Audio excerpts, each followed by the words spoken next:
तो बच्चों, हमने पिछली क्लास में सिलेबस का डिस्कशन किया था। आज की इस वीडियो लेक्चर में हम आपको कक्षा 10 के केमिस्ट्री यानी रसायन विज्ञान की कुछ इंट्रोडक्शन के बारे में बताएंगे। तो चलिए शुरू करते हैं इस वीडियो को। तो यहाँ पर लिखा हुआ है विज्ञान क्या होता है। विज्ञान जो है पढ़ने की दृष्टि से मुख्यतः 3 भागों में बांटा गया है। पहला जो शाखा है वो है आपका फिजिक्स, जिसको हम लोग भौतिक विज्ञान भी कहते हैं। जो सेकंड है आपका केमिस्ट्री, जिसको हम लोग रसायन विज्ञान भी कहते हैं। और जो तीसरी शाखा है वो है आपकी बायोलॉजी, जिसको हम लोग जीव विज्ञान भी कहते हैं। तो इस तरीके से विज्ञान को अपनी सुविधा अनुसार, यानी हम कह सकते हैं पढ़ने के अनुसार 3 भागों में बांट दिया गया है। एक है फिजिक्स, दूसरा केमिस्ट्री, तीसरा बायोलॉजी। लेकिन इस वीडियो लेक्चर में हमको सिर्फ केमिस्ट्री के बारे में बात करना है, इसलिए हम सिर्फ केमिस्ट्री की बात करेंगे। तो आइए देखते हैं कि केमिस्ट्री शब्द की उत्पत्ति कहाँ से हुई, इसका इंट्रोडक्शन और परिचय। केमिस्ट्री जो है ये वर्ड है उत्पन्न हुआ था, एक देश है जिसका नाम है मिस्र। मिस्र को इंग्लिश में कहते हैं इजिप्ट। इजिप्ट जो है एक देश है। इस देश में एक मिट्टी पाई जाती है, उस मिट्टी का नाम है कीमिया। लैटिन वर्ड में वहां के देश के जो लोग हैं उस मिट्टी को कहते थे कीमिया। कीमिया की स्पेलिंग आप ध्यान से देखिए, KEMIA। कीमिया जो है ये एक प्रकार की काली मिट्टी होती थी, जो मिस्र के लोग इसको इलाज में, या जो बीमारी स्किन वगैरह की भी हो जाती थी उसको इलाज में लाया करते थे। तो क्या होता था कि ये जो मिट्टी है एक जादुई रूप की तरह व्यवहार करता था। इसका मतलब ये हुआ कि जो बीमारी है उस मिट्टी को लगाकर नहा लेने से वो बीमारी खत्म हो जाती थी। तो वहां के लोगों ने इस मिट्टी को कहा कि ये मिट्टी कहीं ना कहीं जादुई मिट्टी है, इसलिए जादू को हम लोग इंग्लिश में मिस्ट्री कहते हैं। तो कीमिया जो वर्ड है कीमिया, उसको मिस्ट्री के साथ जोड़ेंगे तो हमारा एक नया वर्ड बनेगा जिसको कहते हैं केमिस्ट्री। और केमिस्ट्री की शुरुआत यहीं से हो गई। इसके बाद देखते हैं कि जो केमिस्ट्री के जो ग्रैंड फादर है, ग्रैंड फादर का मतलब होता है दादाजी, यानी पिताजी के पिताजी को हम लोग क्या कहते हैं, दादाजी। उसी तरीके से इंग्लिश में इसको कहते हैं ग्रैंड फादर। ग्रैंड फादर जो केमिस्ट्री के हैं उनका नाम है बर्जीलियस। बर्जीलियस एक वैज्ञानिक का नाम है। उसी तरीके से इन केमिस्ट्री के जो फादर हैं यानी पिताजी, वो है लेवोसिए। ठीक है, कहीं कहीं आपको इंग्लिश में लेवोसियर भी देखने को मिल जाएगा। तो चलिए यहां तक की कहानी हो गई। इसके बाद हम लोग देखते हैं इसके आगे, इसकी परिभाषा देखते हैं। केमिस्ट्री की परिभाषा सेकंड नंबर पे केमिस्ट्री की परिभाषा देखते हैं।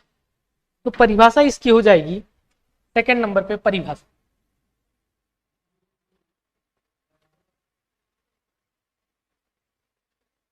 रसायन विज्ञान की परिभाषा क्या होगी? रसायन विज्ञान की परिभाषा है कि विज्ञान की वह शाखा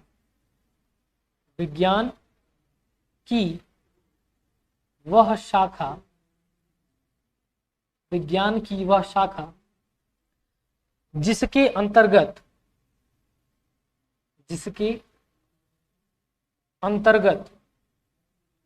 विज्ञान की वह शाखा जिसके अंतर्गत पदार्थों के रासायनिक संगठन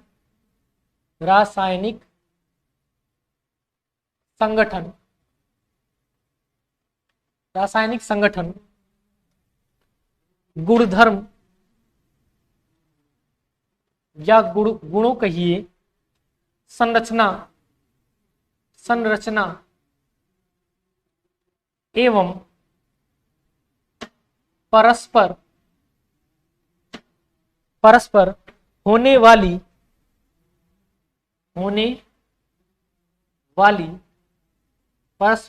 वाली क्रियाओं का अध्ययन किया जाता है।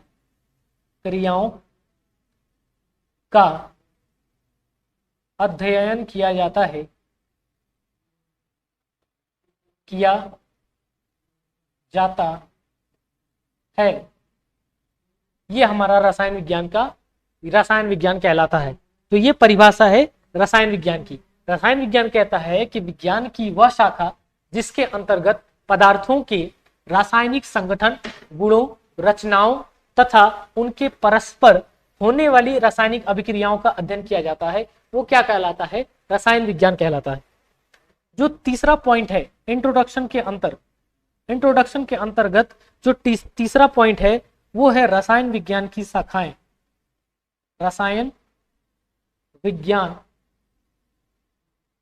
की शाखाएं, रसायन विज्ञान की शाखाएं। तो रसायन विज्ञान की क्या क्या शाखाएं हो सकती हैं, इसको हम लोग आइए डिस्कस कर लेते हैं। तो आपको जो सिलेबस में दिया गया है पढ़ने का, वो आपको 3 शाखाओं, पहली शाखा है अकार्बनिक रसायन, दूसरी शाखा है कार्बनिक रसायन, तीसरी शाखा है भौतिक रसायन, जिसको हम यहाँ पर लिख देते हैं क्रम से।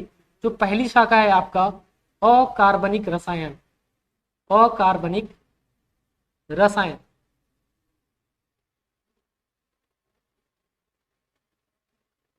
दूसरी शाखा है आपकी कार्बनिक रसायन, कार्बनिक रसायन। जो तीसरी शाखा है आपकी उसका नाम है भौतिक रसायन, भौतिक रसायन। तो पहली शाखा हो गई अकार्बनिक रसायन, दूसरी शाखा हो गई कार्बनिक रसायन, तीसरी शाखा हो गई भौतिक रसायन। जो चौथा है आपका, इन तीनों के अलावा, ये तो आपके सिलेबस में है, ये आपके सिलेबस में है, लेकिन कुछ ऐसे रसायन विज्ञान की शाखाएं हैं जो आपके सिलेबस में नहीं है, लेकिन उनकी थोड़ी बहुत जानकारी आपको होनी चाहिए, इसलिए हम आपको उन शाखाओं का भी नाम बता देते हैं। जो चौथा नंबर पे आता है उसका नाम है जैव रसायन, जैव रसायन, जैव रसायन, इंग्लिश में इसी को कहते हैं बायोकेमिस्ट्री। जो पांचवा है आपका उसको हम कहते हैं पर्यावरण रसायन, पर्यावरण रसायन। छठवीं जो शाखा है आपकी उसका नाम है कृषि रसायन, कृषि रसायन। सातवीं जो शाखा है आपकी उसका नाम है औषधीय रसायन, औषधीय रसायन, औषधीय रसायन। इसके अलावा भी रसायन विज्ञान की कई सारी शाखाएं उपस्थित हैं, लेकिन ये कुछ शाखाओं के नाम हैं जो आपको एक्स्ट्रा नॉलेज के तौर पर याद रखनी चाहिए या जाननी चाहिए। तो ध्यान से देखिए, रसायन विज्ञान की कौन कौन सी शाखाएं हैं। पहला अकार्बनिक रसायन, दूसरा कार्बनिक रसायन, तीसरा भौतिक रसायन, चौथा जैव रसायन, पांचवा पर्यावरण रसायन, छठवां कृषि रसायन, सातवां औषधीय रसायन। ठीक है, ये रसायन विज्ञान की कुछ शाखाएं हैं। इसके बाद हम समझते हैं कि हम दैनिक जीवन में जो रसायन विज्ञान है इसका उपयोग कहाँ कहाँ करते हैं। चौथा नंबर का पॉइंट हो जाएगा दैनिक जीवन में रसायन विज्ञान के उपयोग। दैनिक जीवन में, दैनिक जीवन में रसायन विज्ञान के उपयोग, रसायन विज्ञान के उपयोग कहाँ कहाँ उपयोग करते हैं, इसको हम लोग समझ लेते हैं। तो पहला पॉइंट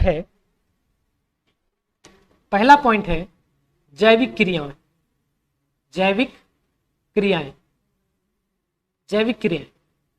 ध्यान से समझिए इस पॉइंट को। हमारी जो दिनचर्या है इसमें हमारे साथ जैविक क्रियाएं होती रहती हैं।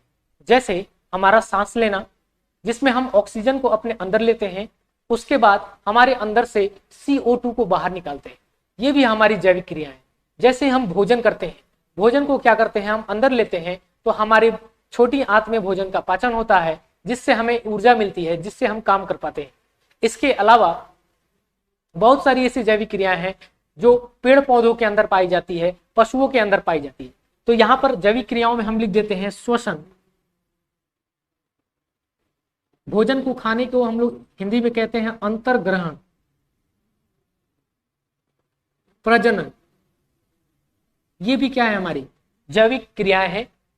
दूसरा है पॉइंट नंबर 2, पॉइंट नंबर 2 है खाद्य में रसायन, खाद्य में रसायन।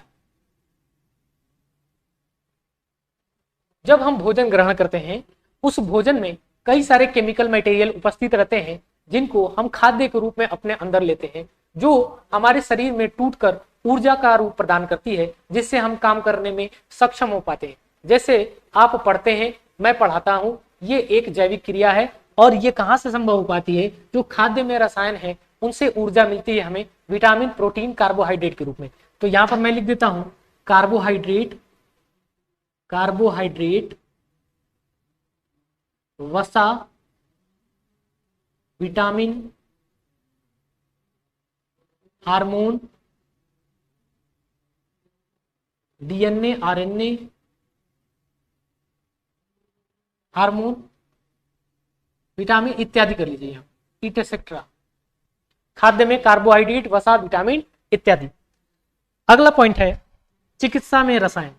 सी, चिकित्सा में रसायन, चिकित्सा में रसायन, चिकित्सा में रसायन। आप लोगों ने डॉक्टर को देखा होगा। डॉक्टर क्या करता है? एक पर्ची पर साइन बनाकर दे देता है, जैसे वो लगता है कि कुछ गोद दिया है, लेकिन वो जो लिखावट है उसकी आप भले ही ना पढ़ लें, लेकिन जो मेडिकल स्टोर वाला है वो जरूर पढ़ लेता है। तो वो लिखावट में कुछ दवाइयों के नाम लिखता है, वो दवाइयों का जो उपयोग है वो आप चिकित्सा में करते हैं, मेडिकल में। जैसे आप में से कुछ बच्चे बायोलॉजी लेकर मेडिकल लाइन में जाएंगे और इन फ्यूचर वो डॉक्टर बनेंगे। जब वो डॉक्टर बनेंगे तो वहां पर जो केमिस्ट्री लगाएंगे वो आप उस केमिस्ट्री को हम लोग कहेंगे चिकित्सा में रसायन। जैसे किसी का ऑपरेशन करना हुआ, वहां आप केमिकल का यूज करते हैं। कुछ दवाओं को देना हुआ, वहां भी केमिकल का यूज कर सकते हैं। तो यहां पर मैं लिख दूं दवाएं, दवाएं, ऑपरेशन इत्यादि। इतनी बात समझ में आई? इसके बाद देखिए जो अगला है पॉइंट नंबर डी, ईंधन के रूप में रसायन। ईंधन के रूप में रसायन, ईंधन के रूप में रसायन। अब बात आती है ईंधन क्या होता है?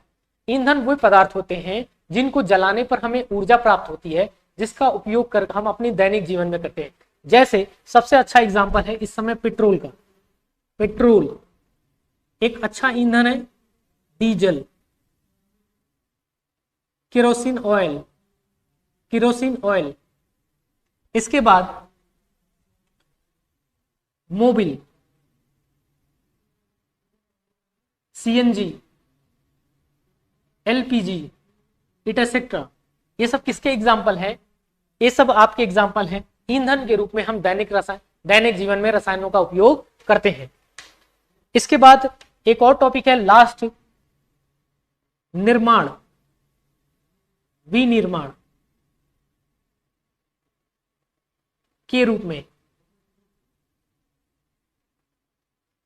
बच्चों आजकल हमारे आसपास आपने घरों को बनते हुए देखा होगा।